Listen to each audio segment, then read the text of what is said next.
নমস্কার, উইথ অপালাতে সবাইকে স্বাগত। অনেক দিন পর আবার ভিডিও লোড করছি। আজ আমি শেয়ার করব আপনাদের সাথে কচু পাতায় ভাপা চিংড়ি। তার জন্য আমি নিয়েছি 10-12টা দুধ কচু পাতা। কচু পাতাগুলোকে ভালো করে ধুয়ে এইভাবে করে কেটে নিচ্ছি।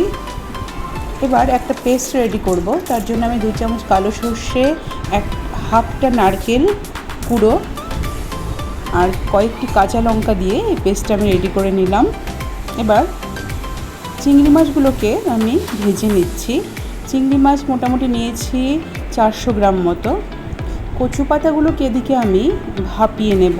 তার জন্য দিয়ে দিলাম সামান্য নুন। ভাপানোর পর কচু পাতাগুলোকে পেস্ট করে নিয়েছি। পেস্ট করার পর এরকম হয়েছে। এবার ওই ভাজা মাছের তেলেই পেস্টটা আমি দিয়ে দিলাম।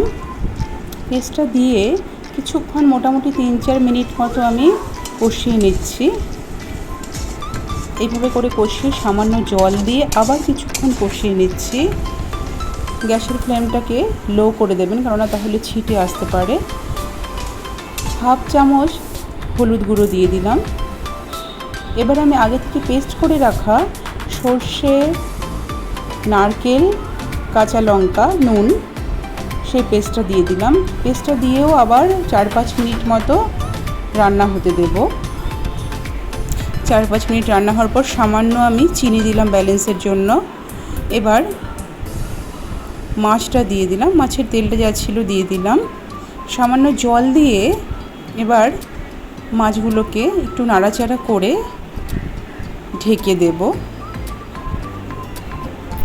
এবার মাছটা টেনে গেলে নামিয়ে নেব।